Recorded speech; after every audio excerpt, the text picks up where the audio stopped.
Hey guys, welcome to the Starcastic Mark Studios. My name is Ryan, and this is episode 6 of the 2020 off-season. We just had the first day of free agency, and it opened up at 11 a.m. Central Time. James and I actually went on and did a live stream for about 3 hours while we followed all of the crazy emotional stuff.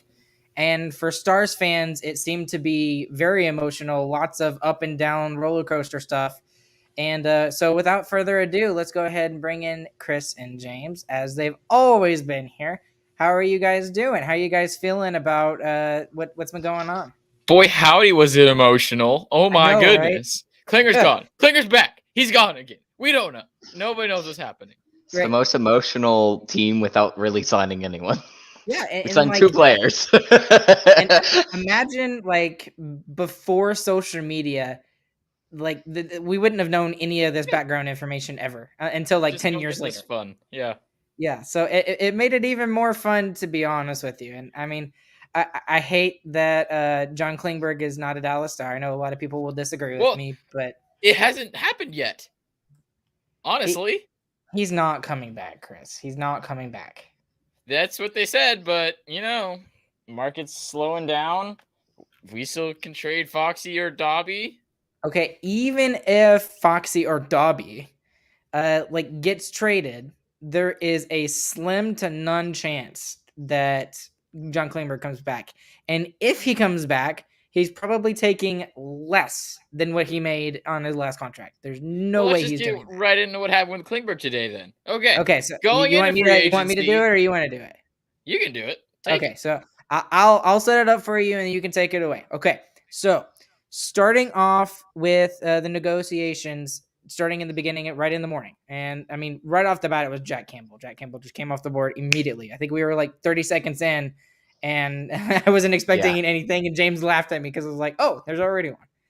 But what really started the whole thing for Stars fans was the Brent Burns trade to Carolina, right? So Brent Burns is now a member of the Carolina Hurricanes. He was a target of the Dallas Stars, possibly, and it looked like we were not willing to give up one of our big 3 prospects. That's the rumor. I don't know if that's true or not. So one of the big 3, I'm talking about, obviously, Wyatt Johnston, Logan Stankoven, or Maverick Bourque. We were not willing to part with those 3. Jim Nill, if that's the case, you are a freaking genius. Thank you for not doing that. Good job on that one. Agreed. And so with that was probably the most likely landing spot for John Klingberg. So when Carolina got Brent Burns and got him for he was a cheaper option than Klingberg, that seemed to be the only place that Klingberg was probably going to get like an $8 million contract from. And when that happened, he circled back to the Stars. And I'm pretty sure that the market wasn't what he thought he was going to get. And so, I mean, that completely changed everything. And then all of a sudden, all these guys, Frank Saravelli, David Pagnotta, Elliot Friedman, Chris Johnson, all these big insiders are all like, oh, hey, look, John Klingberg and his camp have already opened negotiations again. And it looks like there's a possible return. So my emotions are going like this the entire time, dolphining. And then literally about maybe 20, 30 minutes later, we get the first signing of the I guess it was the afternoon, for the Stars, Mason Marchment, 4 years, $4.5 million. There you go, Chris. Talk about it. And then we'll talk about Mason Marchment. Yeah, well, and not even that. Even after that, you still think maybe the Stars have enough cap space if they move somebody too. And then we sign defenseman Ben. What's his name? Colin Miller. I don't know why I said Ben. Whatever. Colin Miller, and that kind of seals it. That's like, okay, now there's really not enough space unless you're forced to move probably both Foxa and Dobby. But yeah, great. And then there's a rumor that he's going to sign somewhere else, and that never pans out. And as of today, he's still a UFA. Yeah, crazy. That's weird. That's crazy. So, yeah, the up and down is crazy. The first thing we need to talk about is the great move by Nill of doing nothing and not trading for Brent Burns. Yeah, that would have been a terrible trade. He did a very good job. I don't know why Carolina is happy about that. I don't know either. I don't like that trade either. Isn't he getting 7.25 from Carolina? No, so we did the math off of this. I think at the end of the day, he's making around 5.5. James, I think is what we said on the live stream today. It was almost a $6 million. Okay, that's still way too much. Way more than we were thinking. We were saying under 5. Yeah, and they gave up current player, prospect, and a draft pick. So you said he's cheaper asset wise. He's not. No, Yeah, he was pretty much the same price, which is insane to me. So I don't know why Carolina's cheering that, but San Jose is probably cheering. So good job, Jim Nill, doing nothing there. Loved that. And then on the Klingberg thing, I feel like all three of us have kind of been in the camp like, if it makes sense, of course we should do it. But we shouldn't sign an old guy to a similar deal that we could have just given Klingberg. Yeah. And we didn't do that. To Jim Nill's credit, he did not do that.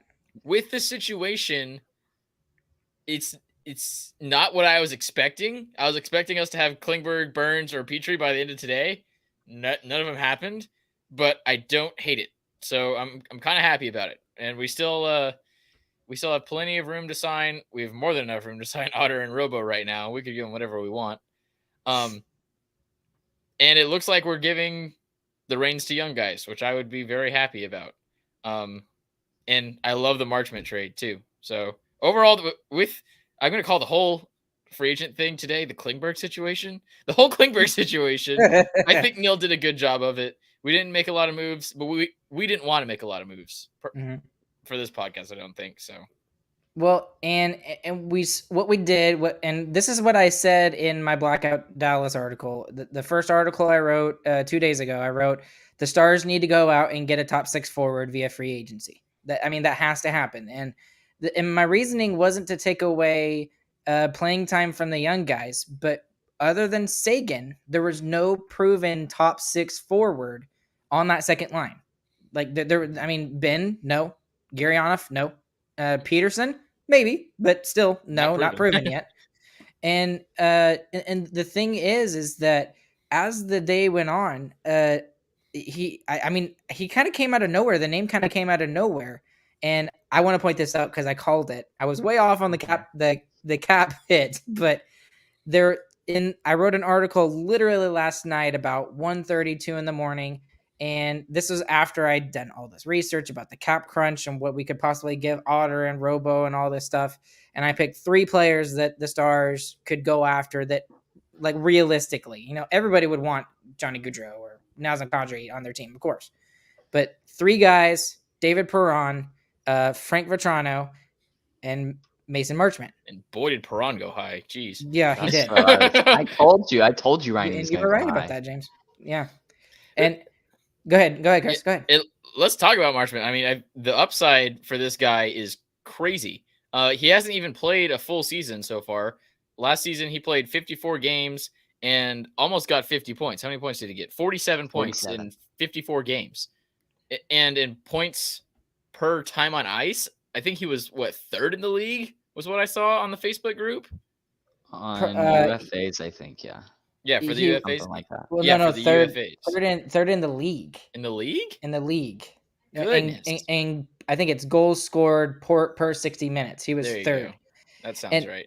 And that's because he was getting 4th line minutes at Florida and scored 47 points. That's amazing. That's crazy. And so, yeah, he's definitely earned a spot in the top of a forward lineup. He's a good, strong power forward, which we need as a contrast to our first line, which is very much not that.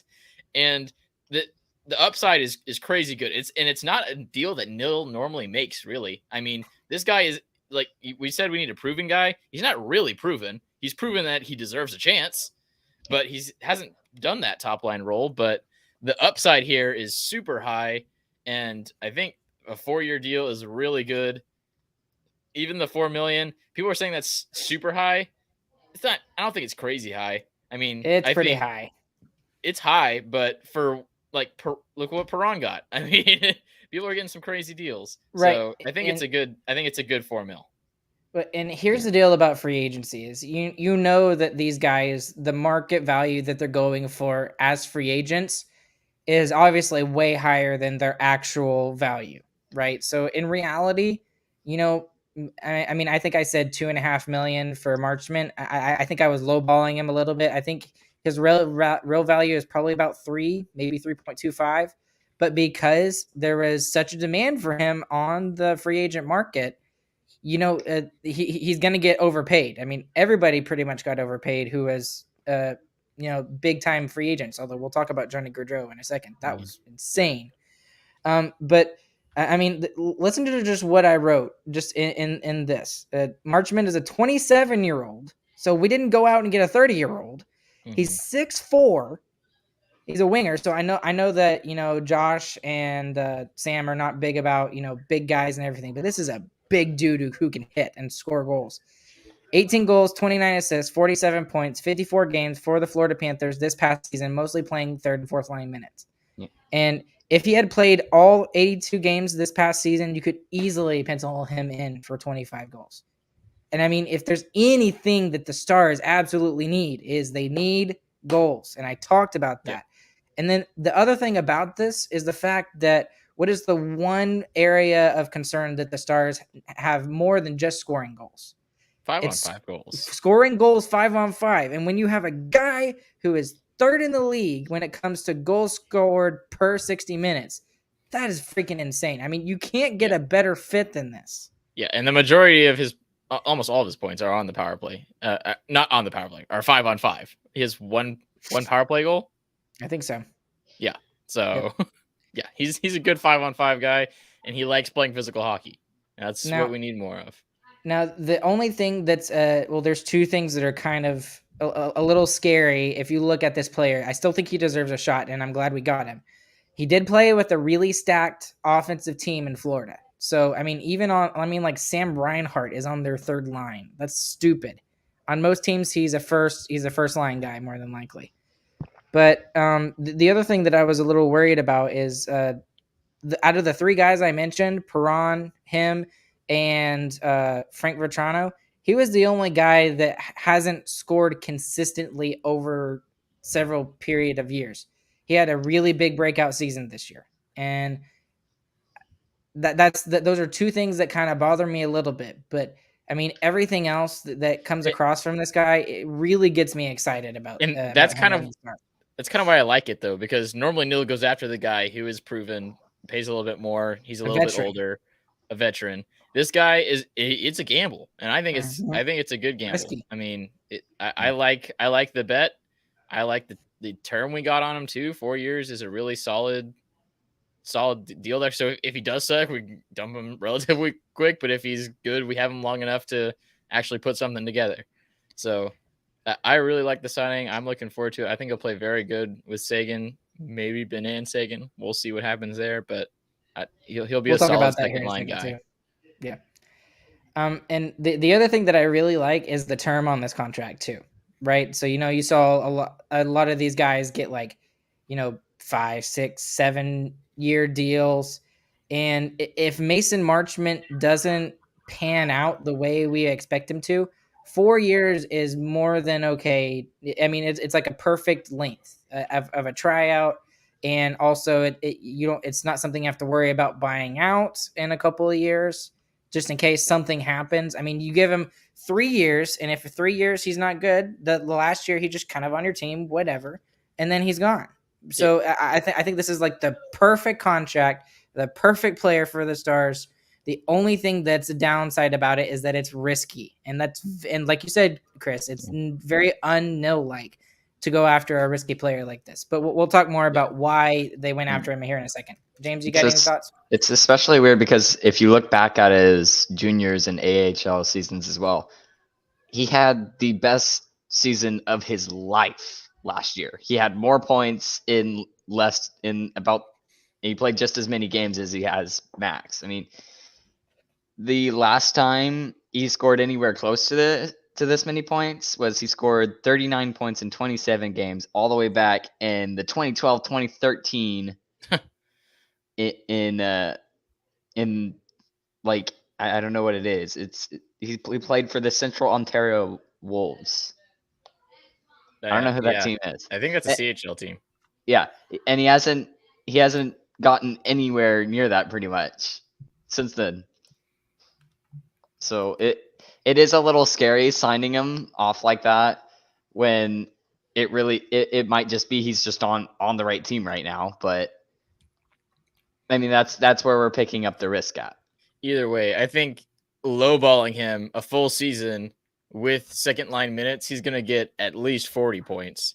And that's better than Jamie Benn and John Klingberg. So, and Gurianov. And Dennis Gurianov. So, and Gurianov, yep. It's an upgrade on the low end, even. So I'm happy about it. And like we said, great upside. One more thing on the term, it also this contract would end around the same time Ben Lindell, other of our veteran old core guys do. So that would be around the time that you're thinking of fully flipping the franchise to the new guys, Robo, Hintz, Heiskanen, and getting rid of the old core. Mm-hmm. So it's good term for this team specifically too. Mm-hmm. I agree. And I mean, that's one thing that, like, me and James were playing armchair GM with Cap Friendly during the live stream earlier today. And that's something that we weren't really like concerned with. We were just concerned about, okay, if we could get Klingberg back, and this was after the Marchment deal, if we could get Klingberg back, what could we do? And, to Nil's credit, that's one of the things he's really good at, is he's very good about looking forward to the future and predicting, okay, well, if this player pans out, if Jason Robertson pans out, we have to pay him here. Okay, well, we can only give you a 4-year deal because we have to be able to play this player at this point at this time. And he's very good about that. He's very, very good about taking care of, Dallas Stars players first before bringing anybody else in. So shout out to him there. Couple things else I wanted to mention about Mason Marchment.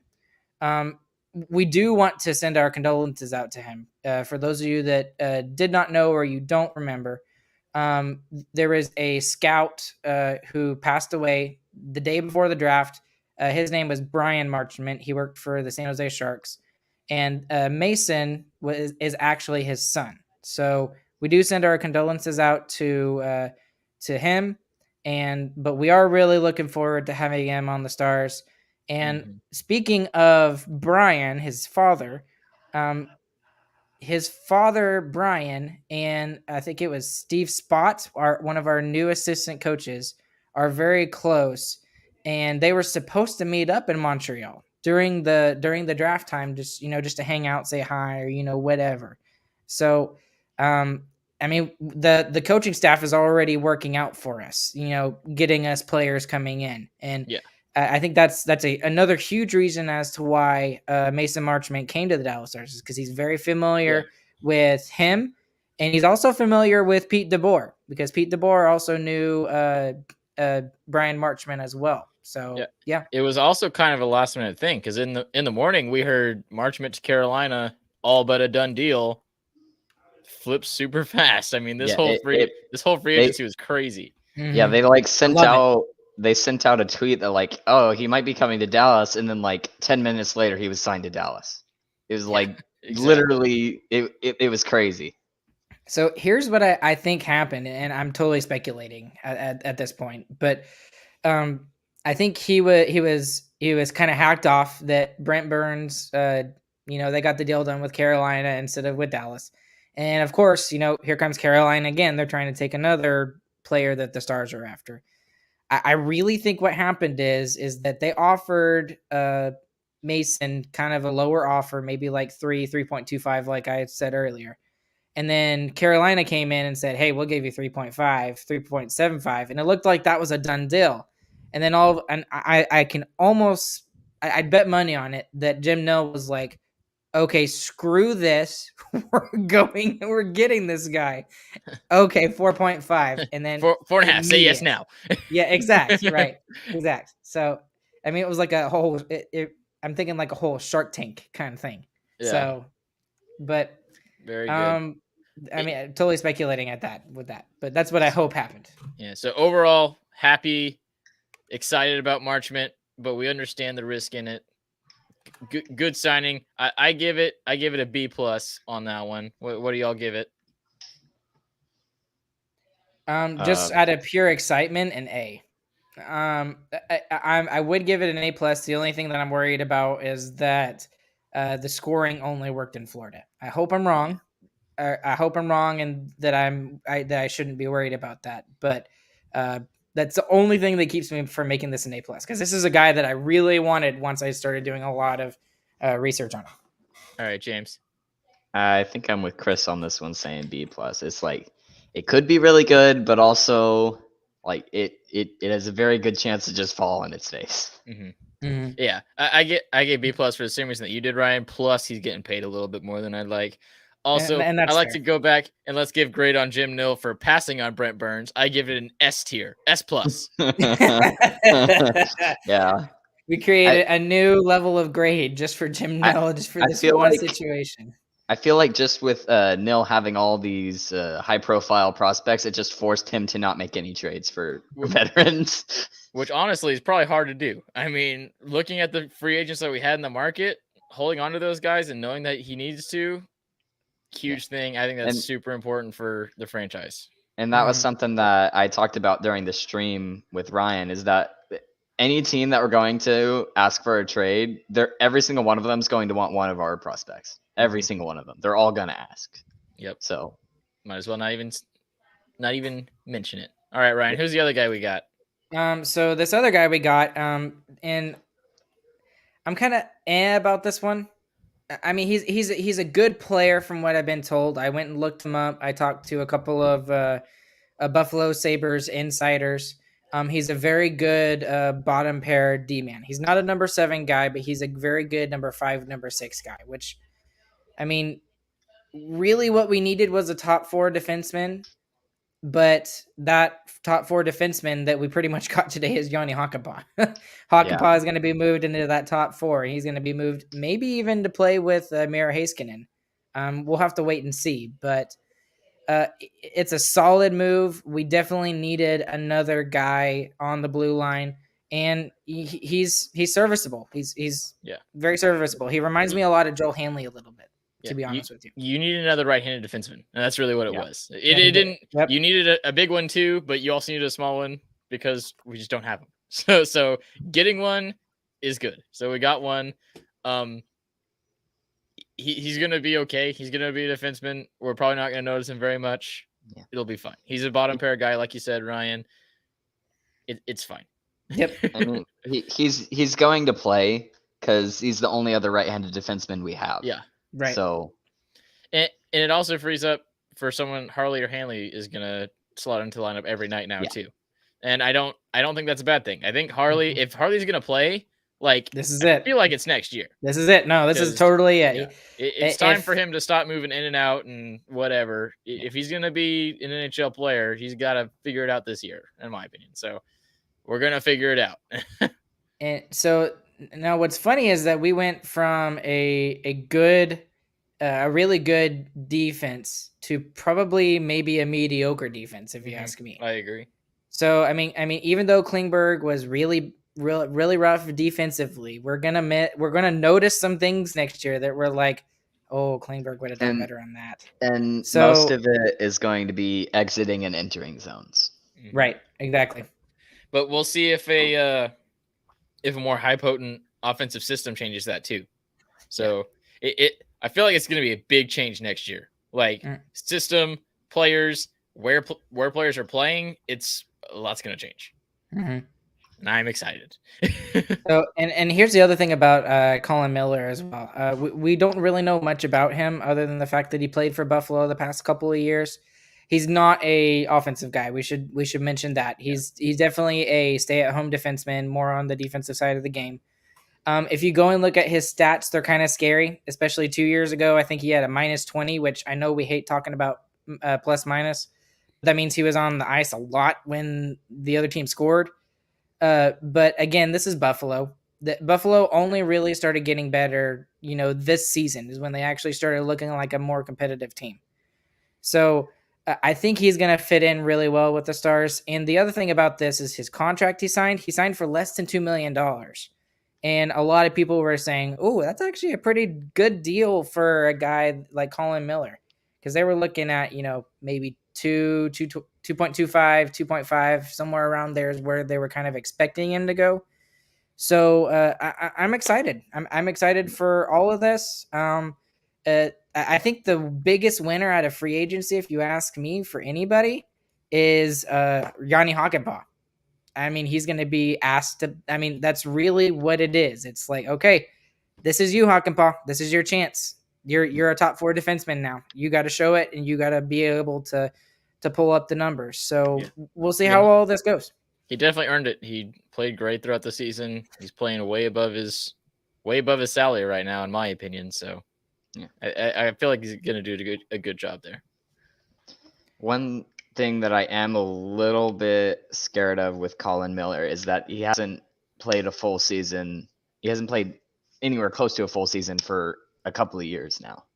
I mean, last year he played 38 games, and the year before he played 48. So his play time is going to jump up like crazy, and that affects. Yeah, that's true. We might not be top 4. Yeah, but he'll play in more games. That's for sure. Yeah, because we don't really have a choice. Yeah, we hope he plays some more games. All right, so I mean, I think that's pretty much it on that, guys. Let's get into some of the. Well, one more. How much, since y'all played armchair GM, how much cap space realistically are we going to have after free agents we signed today? After signing Robo Otter? After signing Robo Otter or before? Yeah, after. After nothing. Nothing. So how much do we have right now then? Like 10? 13, we have 13.1. I think 13.1, 13.2, something like that. Well, it's somewhere around there. How much are y'all thinking that Robo and Otter are getting then? I mean, Robo had a almost 80-point season with 40 goals. Yeah, so you give him 8 by 8. That's kind of what we talked about on the live stream today. And then we were talking about Otter getting probably around 4. 4 for 3 years. Bridge deal. Yeah. Well, then you have $2 million, right? Not 1 mil, $2 million? Not really. Not really. Kind of. I mean, if we've got 13 million in cap space, that's it right there. Unless you want to go out and sign a $750,000 player, which I don't know if Ottinger's going to get 4, but I'm fairly confident that he's going to get around there. I mean, I think it could be as little as 3.5, as most as 4.5, somewhere around that range. I really do. I think you are overpricing goaltenders. Overpricing, or just looking at the supply and demand of what's been going on? How much Campbell and Kemper went for? Yeah, they went for over 5. Yeah, over 5, both of them. And I would argue that Ottinger is better than both of them. But Campbell is a already NHL solidified goalie. Ottinger just solidified himself. Campbell totally is. Are you kidding me? No, he's not. He's at number 1. He is going to be the starter for Edmonton. Yes, but what I'm saying is that this past season he had like a portion of the season where he looked like a Vezina candidate, like November. And I only know this because I've been listening to Steve Dangle say this. And then like in the spring, he was like god awful, like terrible. Like he was like 887 save percentage at that portion of the season at one point. An 887 for a starter. No, whatever. That's not okay. Definitely not $5 million. There are way other problems than that. And then Kemper just won a cup, and a lot of people are saying, "Oh, he's so good." We know he's not because we looked deeper into it. No, but I'm so mad that he got paid that much. I'm so mad. Experience makes GMs very happy for. I don't feel like a lot of reason, but it's like almost like a $1 million stipend when you win the Stanley I'm seeing Otter go 3. Robo could even go 7 by 8 because they're still RFAs, so it's hard to. So you mean 7 million? Yeah, 7 million. 7 million. Okay. So and I mean that's possible too. I feel like there's room to sign another solid player like Colin Miller. Is all I'm saying. Well, I don't know who or what. Here's my but I feel like there's more room. Like I feel like with the moves they did today, I think they're fine. I think they're good. I mean, it's not exactly what we wanted. We would want, idealistically, the top 6 forward, top 6 forward, top 4 defenseman. And we got one. We got the one that I thought we actually needed more, if you ask me. Because, I mean, we can play defense. We've proven that we can take, regular guys, Hawkenbaugh, Harley, I mean, even Hanley looked really good at points this past at the season. end of this season. Yeah, And especially, in that points he was even playing with Klingberg because he was playing so well, and Bonus was like, okay, I'm going to reward you with playing higher in the lineup. But I think we've proven that. So I'm glad that that Jim Nill went out and he prioritized offense. Yeah, And I feel and I guess to kind of put y'all can talk about it here in a second, but to kind of put a little bit of a bow on it, I feel bad for Klingberg. I do, because he thought he was worth more, and he is. They made it. They made it. He's worth more than 4.25. Yes, definitely. But he thought he was worth more than that. He thought he was worth like a $7 or $8 million deal. And obviously, if it was out there, we would be talking about him already signed with Seattle or Ottawa or Carolina or whatever. So I feel bad for him because, he had that opportunity. There was obviously a deal that Jim Nill gave him that he thought was good. And because he waited to go out to free agency to see what else was out there, that allowed Jim Nill to go and look at other shiny toys. And he picked 2 off the shelf and said, okay, I don't have any more. My budget's done. So I do feel bad for Klingberg in that regard, if that makes any sense. Just that little bit of cap room and the bad contracts that we have make me curious that there could be a trade coming. I know, James, you said it'd be tough, but whenever you've got that stuff, I feel like there's room for a trade to happen before the offseason's over. But overall, I agree with you, Ryan.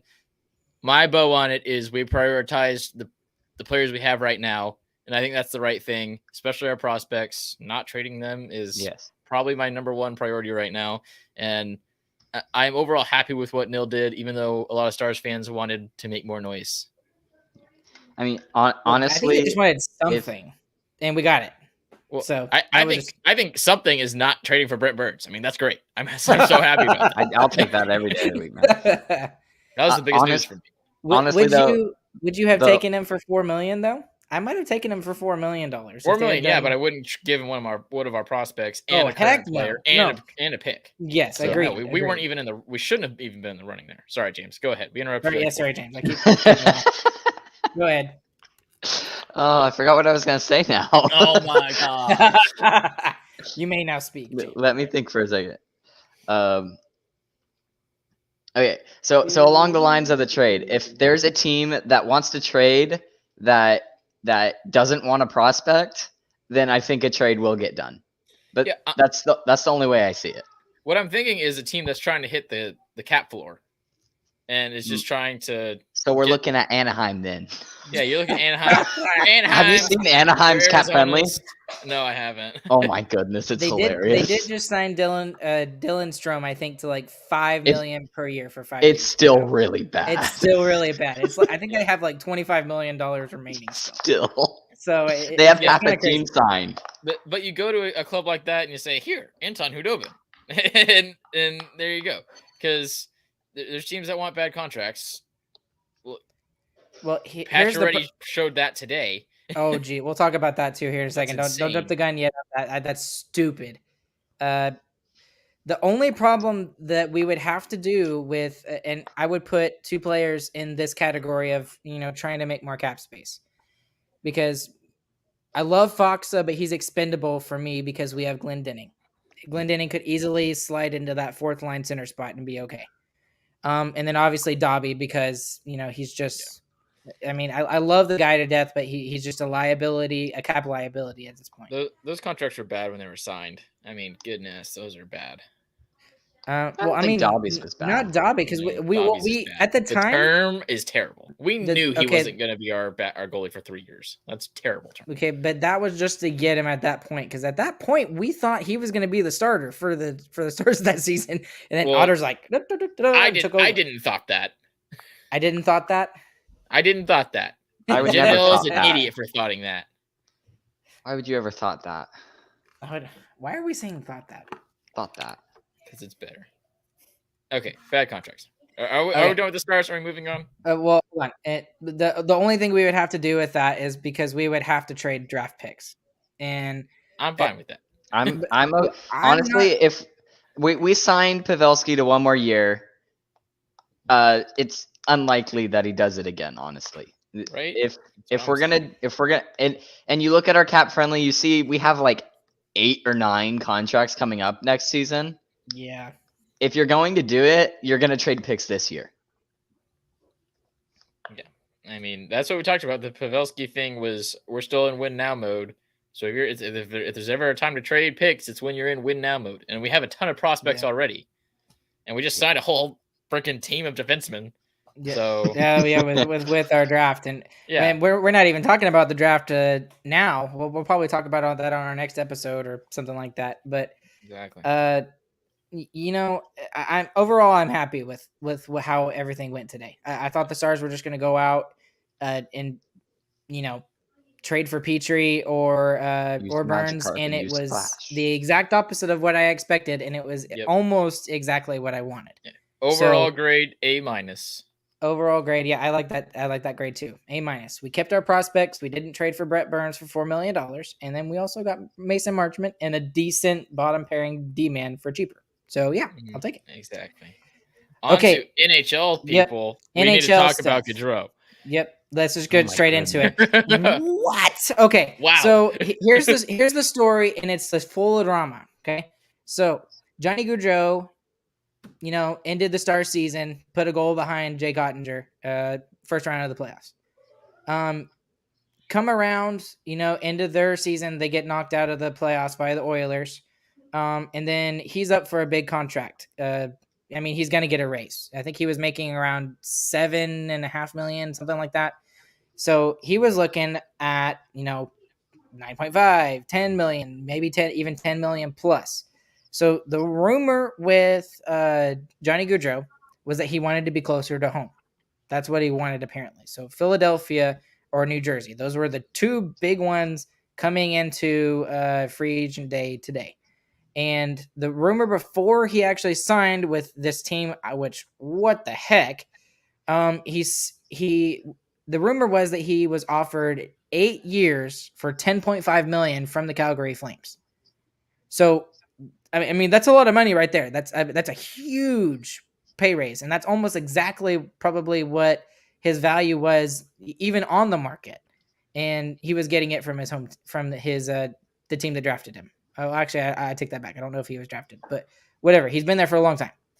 Drafted by Calgary. He was drafted by Calgary. Okay, thank you. I thought he was, but I wasn't sure.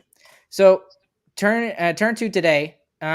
Philadelphia comes in and says, "Oh, we're not in the Yani Gaudreau sweepstakes anymore." So it looks like, he's going to New Jersey apparently.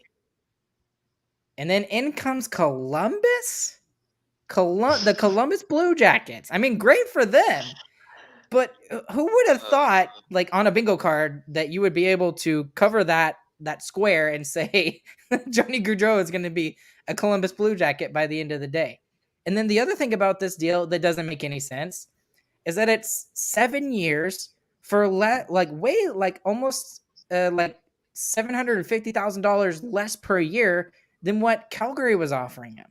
So I think he signed, James, I don't know if you got the number in front of you. I think it's like 9.75, 9.89, something like that, I think. 9.8 for 7 years. So not even $10 million. I mean, I say not even $10 million, but it's pretty close to $10 million. But the point is, it's less money. So what gives? What is this? I don't know what's going on. It doesn't make any sense. It's have y'all seen the clip where Gaudreau is flinching at the cannon after the Columbus? Yes, it's going around now. Oh, that's so funny. Every game. Yeah, Chris Johnson actually tweeted out a GIF of the Columbus Blue Jackets cannon as soon as Yani Gaudreau was signed. It was so hilarious. Good. I loved it. But I mean, what are y'all's thoughts about this? Laine buttered him up, maybe? I mean, Laine Gaudreau, that'll be fun. I mean, I don't think 2 personalities is all I'm gonna say. They still have to sign Laine as well.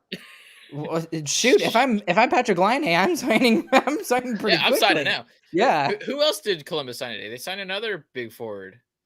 I can't remember. James, help. Had a good day. Columbus had a good day for no reason, and nobody knows why. Come on, Cat Friendly, help me out here. I don't know who they signed. I don't know who it was. Whatever. They signed somebody Doesn't matter. else. Oh, It's not Goodbranson. But okay, well, here's the thing about Goodbranson. That is way overpaid. That is way overpaid. And he's a big dude, so he's a Jamie Alexiak type player, but not as I would argue that Alexiak's got more offensive upside than Goodbranson. And Goodbranson was playing bottom pair minutes with Calgary. He was playing bottom minutes with Calgary with what's his face? The other big dude that Calgary has. Lucic. No, it was the other big defenseman. dude. The other big defenseman that they Zadorov? well, they lost him too. Zadorov. But No, anyway, the other one. They lost everyone, man. love that guy. It was a bad day to be a Calgary Either way, Flames all I'm fan. saying is Columbus went big, and they're all of a sudden a good team. I'm not going to say again because they've never been a good team, but they've been a bubble team for a long time, kind of like the Dallas Stars. They're a bubble team again. Well, I mean, Yeah. I mean, I'll when give you them look that. when you look at their top six, assuming Patrick Laine gets signed, they've got a decent top six. It's not bad. I'm saying, man. You've got Patrick Laine, you've got Johnny Gaudreau, you got Jakub Voracek, who is their leading goal scorer and point getter this season. Gustav Nyquist, who is, he's a little older, but he's still able to put the puck in the net. Oliver Bjorkstrand, who's had a 30-goal season. I think he's had close to a 40-goal season too. And then Jack Roslovic. And then not to mention your first-round pick from last year, Cole Sillinger, who had a decent season for a number one pick, and he was just thrown in there. So, I mean, is this team a playoff team? I think they might be. Playoff team. That's what I'm saying. I think they moved from bubble to this is a good team now. Like a bubble in team, I guess. Yeah. I mean, their goal is no longer to get in the wild card spot. They're looking for a top 3 spot in their division, is what this is. I mean, anything less than that is a failure of a season. So, great day for Columbus. Still crazy. I have no idea how they got him. It's a miracle. Maybe Gaudreau thought that the COL was Colorado. Ah, yeah. I saw that tweet too. That makes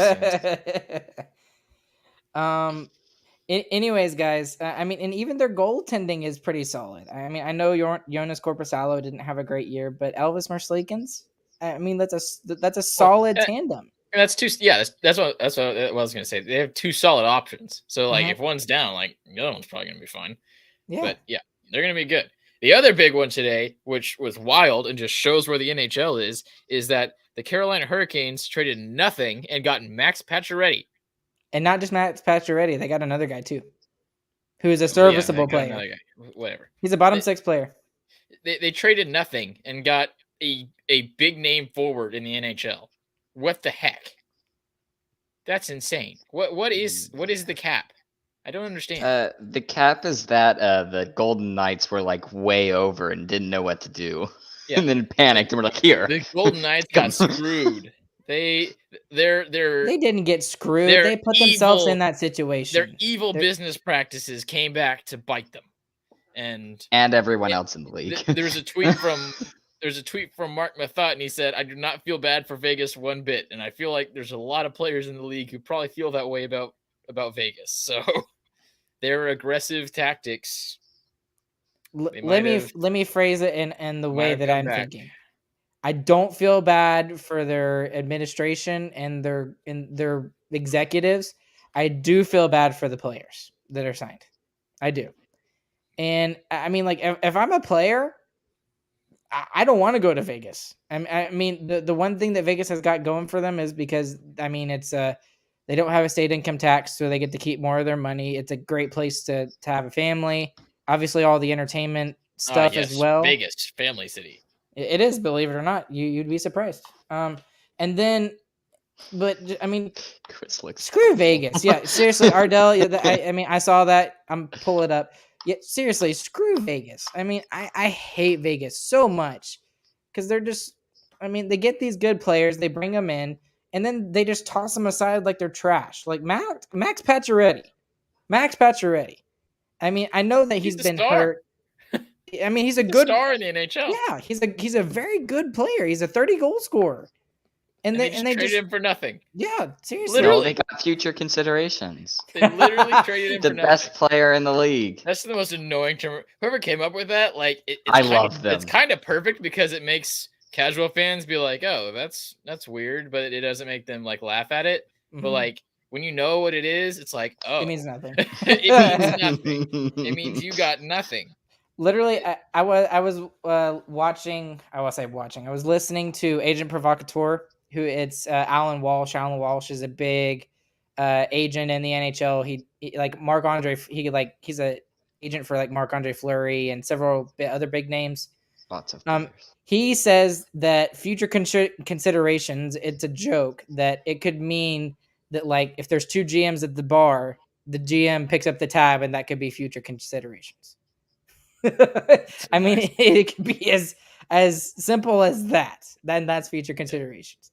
So the fact that happened to a prominent player in the NHL who led a team to the Stanley Cup 2 years ago, they didn't win it. They went to the finals, but and he's traded for nothing. How is a casual fan supposed to understand that? I don't know. That's weird. I don't think the NHL should like that, really. It's funny. That's the world we live in.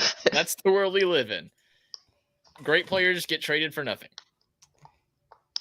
So makes sense to me. We could talk about a couple of other. There's another team I do want to talk about, and I think that's the Ottawa Senators. I mean, that's something we haven't talked about is the fact that Ottawa really went out and they're like, dude, this is it. This is our year. We're going to the playoffs. They go and selling trade any tickets. I guess. Yeah, that too. They're gonna go. They went out and got Alex DeBrincat for basically nothing. They lost nothing off the roster. That's insane to me. I think they got a first, a second, and a third out of it. Chicago did. Mm-hmm. And then they went out and today signed Claude Giroux. So within a week's time, they got a 40-goal scorer who's 24 years of age, 24, and they went out and got Claude Giroux, who is a proven point getter. He's a little older, but that's two guys that can play on a top line together. I mean, like that. It's weird for a team that bad to try and be so win now, though. I mean, I feel like that has to be owner pressure, being like, hey, we need to sell seats, like James was saying, because even with that, you kind of handicapped yourself because you trade away a bunch of picks, and your cap space is kind of locked up for a while now too. And I'm not calling them a contender at all. I mean, now I think they moved from bad to bubble team. So no, well, here's the thing about they're in a very interesting situation. They had a rough season last year when more was expected out of them, but they still have a lot of young guys on their roster. They really do. They've got Thomas Chabot, who's kind of been there forever. He's kind of the veteran on their blue line. They've got Jake Sanderson, who's an American who they drafted about a year and a half ago, and he's supposed to take the next step this year. He's supposed to be big. And they've got Drake Batherson. They've got Brady Tkachuk. They've got Tim Stützle. All of these guys are under the age of 24, and they added, Alex DeBrincat to this core that they're molding, and then plus they get rid of Matt Murray. On top of all that, Toronto goes out and gets Matt Murray. Oh my goodness! I don't know how I'm so confused. We'll talk about that in a second too. But so not only do they like weaponize their cap space and use the cap space they have to go out and get players, but they also get rid of the guy that has a $6 million cap hit, and they retain. I think they retained like $1 million, like 25% of it. I think is what they retained.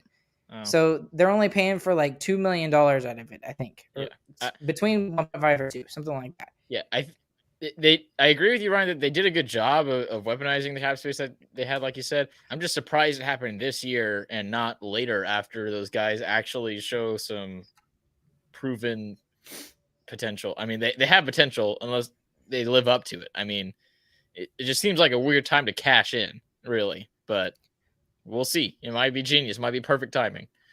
Mark my words, and I don't even think this is a hot take at this point, but Ottawa will be in the playoffs next year. Yeah, they will be in the playoffs. You think they get a divisional spot or a wild card spot? wild card That's spot, a more, I think, is what they get. yeah. But I would say giving them a divisional spot is more. They're not top two. They're definitely not top two. There's no way. But third in the division, maybe first or second wild card, definitely. Yes, definitely could do it. So we'll see. That's just how I feel about it. Let's talk about Toronto for a second too, because we're getting up here close. May have to push some other stuff off for another night. But I mean, they completely revamp their goaltending in Toronto. That's worthy of note because well, I say revamp. They got new people. I guess is that fair? They got new players. They got new players. They're new and shiny. And what's funny is that they're not the only ones in their division that do the same thing. Washington does the same thing too. So in Toronto, they go out and they get Matt Murray from Ottawa, and they also get a 4th and a 7th round pick along with it. And Ottawa retains 25%, and then I think future considerations went the other way. And then on top of that, they go out and they sign Ilya Samsonov after Washington doesn't take him. And Washington had 2 goalies this past year. They had Ilya Samsonov and Vitek Vanacek. Vitek Vanacek got traded to New Jersey at the draft, and then they didn't qualify Ilya Samsonov 36 hours ago. And that blew my mind when Samsonov was not qualified, because I was like, I thought for sure he was going to be the starter now. I thought that was the reason why they did that. And then Washington goes out today and gets Darcy Kemper for $5.25 million for 5 years. And who else did they get? Who are they got for the backup? They got somebody else. Don't remember that. Whatever. They both teams revamped their goaltending. What do y'all think? I think it's insane, especially about Matt Murray. That's just me. For Toronto, always saying that the only missing piece is goaltending. For them to do this is unbelievable. Honestly, I mean, which of those guys is the key to getting out of the first round? Neither of them. And it's not even close. I mean, and you just have to look at their save percentages for the last 3 years. Matt Murray does not have a save percentage in the last 3 years above 9.906. That's his highest. Yeah, he had 906 last year. And then Samsonov is even worse. Last year, he had an 896. Yeah, that's pretty bad. So that feels like a panic plug for Toronto, and a bad one at that. And they're paying. I think they're paying Matt Murray more than Jack Campbell is making in Edmonton. I think they're paying him a little bit less. They're paying him. Yeah, it's like around $1 million. Like, either way, it's like, come on, you missed it. You're like that much off, and you're not gonna give it to Jack Campbell. Yeah, who is you're gonna try Matt Murray? Yeah, you're gonna try Matt Murray, who the other team literally had to beg you to take. And I think a big gave you draft part. picks. I think a big part of that is Toronto fan base and media, honestly, because they're always like, "Oh, change it! It's got to change now." And Jack Campbell, he was so good for them, and then like Ryan said, he had that rough spell, and like there's no second chance. He's gone. If he's not gone, then the GM's not doing his job. He's not doing anything, and that's where I think Dallas has an advantage over markets like that, because I mean there is no leeway for any player in Toronto, and the GM, if he just tries to give leeway, he's going to get fired. So imagine it's crazy. If like Gurrianov's whole situation was up in Toronto. Yeah, he's gone. There's no chance. Yeah, no chance he gets signed, and if he does, people are rioting. Like, yeah, it's pretty insane. The thing about Murray, and the reason why they went out and got him, is he was a former Greyhound. Greyhound is Sault Ste. Marie or something like that, where Kyle Dubas he's got a lot of connections there, and like all the people he brings in Toronto have connections to that OHL franchise, basically. And the goalie coach they just hired in Toronto is actually the childhood coach of Matt Murray as well. So there's connections there, and obviously they see something that they can fix or something. They see something that nobody else sees. Right. Well, here's the thing. This is the move that will either get Kyle Dubas fired, or it will make him look like a genius. I guess. That's just what I think it is, and what I think. Well, So I think he's what do getting you all fired. think happens? I think he's getting fired You think next he's year. getting fired I because think of there this is. move? I think they really don't have a goalie this year. I think they're going to be trading for one in the middle of the season. This is crazy. Yeah, probably. It's just crazy to think that. I don't see how you can try to replace Jack Campbell with Matt Murray and Samsonov. Like, yeah, they're not even close. Kemper would have been a better option. Yeah. Yeah. So Toronto's still not getting out of the first round. They might not make the playoffs next year, honestly, in my opinion, because of how important goaltending is, especially having two goalies. So you need two goalies. Toronto doesn't even have one. So we'll see how this works out. But maybe they'll get magic Toronto Maple Leafs like particles and just particles that make them lose in the first round over and over and over again. Yeah, but they'll be good in the regular season. They have to make it to the playoffs first. They were good in the regular season one time. Let's not give them too much. No, they were good 2 times. Oh, 2 times. My bad. And the second time is very debatable, in my opinion. So, okay, guys. And let's just do this together so we save some time, because otherwise we'd be talking about this for ever and ever. But James and I kind of did this a little bit earlier during our live stream today. But let's just go through and kind of decide, what the roster may look like for the Stars. For this next season. So these are all the players that we've currently got. We're going to go ahead and for those of you that don't know, this is cap friendly. Cap friendly is so much fun to kind of mess around with. But so we said we were going to sign, Chris, you said we could sign Jay Cottinger to what kind of deal? 3.5 is what I think. So you think 3.5 for a bridge deal, or do you think he gets bridge? It's gotta be a bridge deal. Yeah, it's gotta be. Let's just give him 3. And then for Robertson, just do, what do you think? 8x8 or no? 8x8's most likely, but I'd like 7. Okay, so we'll just go with 8. Okay, so here's who we got.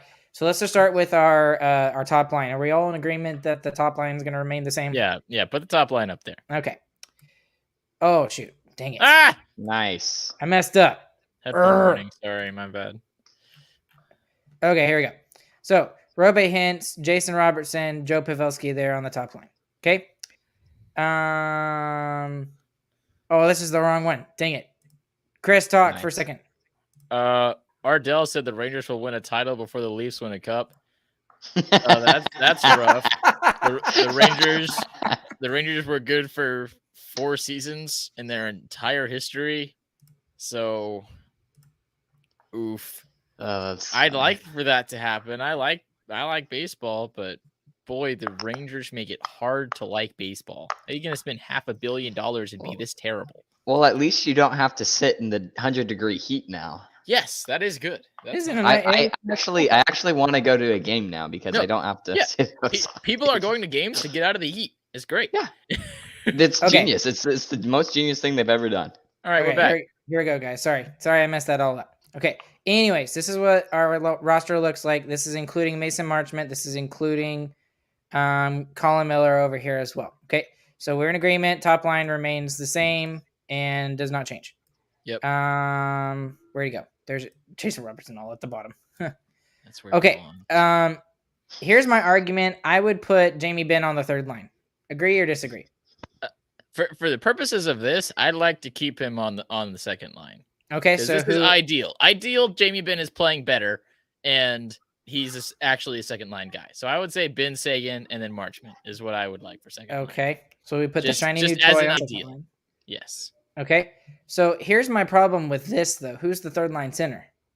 Yeah, that's an issue. If we're paying Radek Faksa $3 million, ideally he scores goals. Which is exactly why I put Jamie Benn on the third line. That's just a thought. We've been saying this for years, Chris. That's just a thought. So I would like Faksa to center it and then put Gurry and then Peterson, in my opinion. Really? Okay. Yeah. What do you think, James? Yeah, that's fair. I like it. I don't mind it. I guess move student each over here. Yeah, Glendening. It doesn't matter what side they play on. Okay, so Student each is a lock, and then that last spot is very up for grabs. And I even think Peterson's spot is very up for grabs as well, as long as it's an offensive-minded guy. Okay, so this is kind of what we think. Obviously, Minutemen stay together. I'm just going to call them Minutemen. And these are for the people that are listening on the podcast side, because we're kind of looking at a website right now. Second line, we got Sagan, Ben, and Marchment. Third line, we got Fox, Peterson, Gary. Fourth line, we've got Glendening, Kiviranta, Student each. Okay, so that's kind of what we've looked at a little bit. Here's what I would do, and this is what I argued about this, Chris, is I would do this. So I'd keep the first line the same. Mm-hmm. I would put Rope Hintz, Jason Robertson, Joe Pavelski, obviously the first line. Second line, Sagan, Marchment. And then we're going down here. We're getting Wyatt Johnston.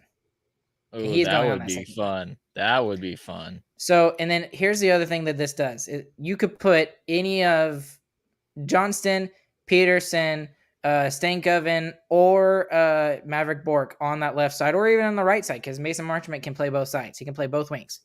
So, I mean, I think that's fantastic, and I think that's what I wish I could see. Jamie Benn plays really well with Garyanov, and Garyanov has shown that he can't do it. Yep. So now the nice thing about this third line is it's Jamie Benn, Jacob Peterson, Dennis Garyanov. I mean, that's got some offensive potential, but it's also a decent shutdown line at the same time. So that's why I would love to see that. And your fourth line gets a lot better. And the fourth line looks a lot better when you got Fox as the fourth line center. I know he's getting paid $3.25, but I mean, look at the centers. Second line is getting paid $9.85. Third is getting paid $9.5. So whatever. So, and then, I mean, you could put, do Fox at Glendening, Kiviranta. I mean, you could put Student each over here. I mean, I've even thought about even pulling up Riley Tufte up here and putting him on the fourth line. Because, I mean, that could look pretty cool too. Because with how big he is, I don't think he's a top six forward at this point anymore. But he could definitely be, a bottom six guy who could throw his weight around. We could always use somebody like that. So that's just me. Okay. Yeah. Anyway, the defense gets a little bit exciting here. So what do we think the defense looks like? It's probably Haskin and Lindell at the top, despite handedness. Okay. Do you think Miro's forced to play on the right side? Do we just want to? Because I think that's probably what's going to happen. Probably still, honestly, but we'll see if that's a DeBoer question. Is really what it is. Does he think it's worth it putting Haskin on his true hand and letting Essa figure it out, or doing Miro on the right and who's more comfortable doing it? So just let Hanley do it. That's the other thing I was thinking about is maybe it's Miro with Hawkenbaugh or somebody else. Yeah, I honestly don't mind Hanley playing on his right side. I mean, he's really more of a defensive defenseman anyway, and he stays back all the time. I'm sure he could figure it out just fine over on the right side. Yeah, I like that idea too, Ryan. Maybe Suter's on the right side instead, because right. I mean, if he's this old and he can't play the right side, come on, man. So after moving them around and talking about him a little bit, for those of you on the podcast side just listening, we got Miro and Hawkenbaugh on the top pairing. That's a little iffy. I think that's way outside of Hawkenbaugh's reach. Hopeful, yeah. But that is very hopeful. But I mean, again, we're going. The alternative is you're playing Miller or Hanley there. So, well, I still think most likely is Essa and Miro are playing together. And I agree with that. But again, we're just doing, best case scenario, what we hope that Hawkenbaugh can play like that. All right, so Miro and Hawkenbaugh on the top pairing. Second pairing shutdown is Essa and Suter. That's actually a pretty good shutdown pair. And then third pairing is Harley and Miller with Hanley as the seventh defenseman. Again, I think that's. I mean, it's not fantastic. And it's definitely weaker than normal, but it could work. Is what I'm thinking. Yeah. Could. Now the $1 million question: Otter or Wedgwood? Wedgwood. Oh, wow. That's a good one. So Okay, guys. So yeah, that I just thought that would just be a fun little thing for us to try out and do. So looking at the roster, there's a lot of hopeful, but I mean that's kind of what we're looking for right now. We're looking to cash in on those prospects that we've had for a while. So hopeful is kind of what we were hoping for at the end of all this, and I am hopeful. It gets me excited for next season. It does. I mean, we make a big splash in free agency. I mean, I would consider it a big splash. Little splash. I still think it's a big splash for Dallas. Yeah. The biggest splash to me is not signing Brent Burns. I'm still on that. And you know what? Yeah, you're right. That was the best move the Stars made today, was not doing that trade. So we're up to our Who Cares segment, and we literally did not talk about this before we started. So what are we doing as a Who Cares segment? Just real quick. Favorite types of bottles.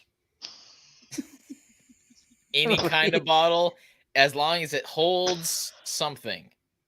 It can be any type of bottle. I don't even know where to go with this. Right. I'll go first then. Okay. Number 3.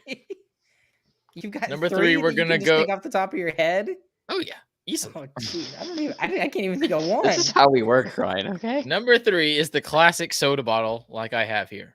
Resealable, very nice. Keeps the drink.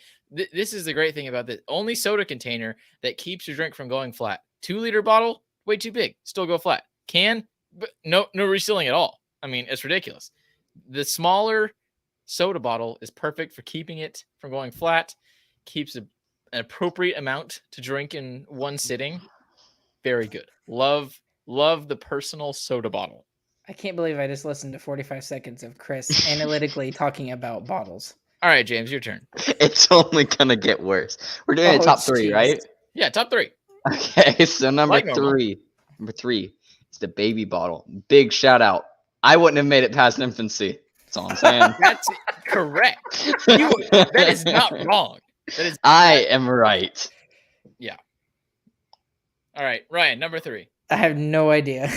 All right, Chris. How are you so unprepared for this? The number 2 bottle is the Gatorade sports bottle, the squeezy one. You know what I'm talking about. Oh, and with the twisty top. Well, I'm gonna do orange 2 top on this one. We'll do the orange top actual Gatorade that you buy at the gas station, and we'll do the normal sports bottle like on the sidelines of football fields. Oh, we'll do both of them. Okay. Any squeezy top, infinite waterfalls. You can share that bottle with anybody, and it'll be perfectly fine. In the age of post-COVID, we need more drinking vessels that can be shared amongst people. I mean, it's true. So, squeezy Gatorade bottles, both Gatorade and the sports bottle. James, number 2.